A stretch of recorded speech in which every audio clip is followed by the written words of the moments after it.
What is up, Star Wars fans? This is Darth Watson. In this video, I have an update about James Mangold's Star Wars movie. We haven't done a video talking about James Mangold's Star Wars movie, which is set 25,000 years before the events of Episode 1, before the events of The Phantom Menace. It's going to be about the birth of the Jedi Order, and I heard that Beau Willimon, who wrote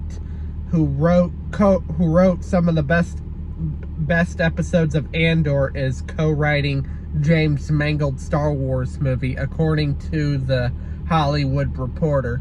So there was a report on the Hollywood Reporter recently about Beau Willimon co-writing James Mangold's Star Wars movie. James Mangold's Star Wars movie is going to be about the birth of the Jedi Order, how the Force came to be, and I think what the idea that George Lucas had with his original plans with the sequel trilogy, where the next 3 Star Wars films were going to get into a microbiotic world, where there are these worlds of creatures that operate differently than we do, and George Lucas calls them the Wills of the Force. Midi-chlorians and the Wills, I think, is something that's really going to play out in James Mangold's Star Wars movie.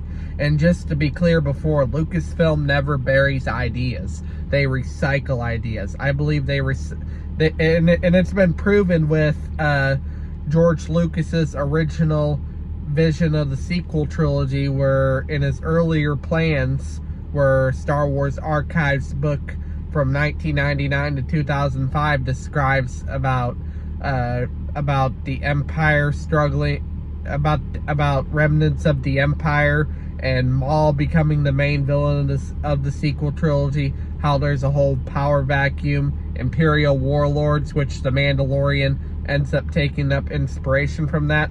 And we can tell that was a recycled idea from some of George Lucas's early plans for the sequel trilogy. I think the recycle idea about the next 3 Star Wars films going into a microbiotic world about the Wills of the Force and the midi-chlorians, it's all going to take place in James Mangold's Star Wars movie, which will show how the Force came to be. We'll learn about the Wills of the Force, as well as immortality too. But the Wills and midi-chlorians, how the Force came to be, the first person to use the Force, how the Jedi Order started. And it's going to go way back to the beginning of time for James Mangold's Star Wars movie. But anyways, that's all I have to say for this video. Do make sure to smash a like, subscribe, comment, and I will catch you all later in another video.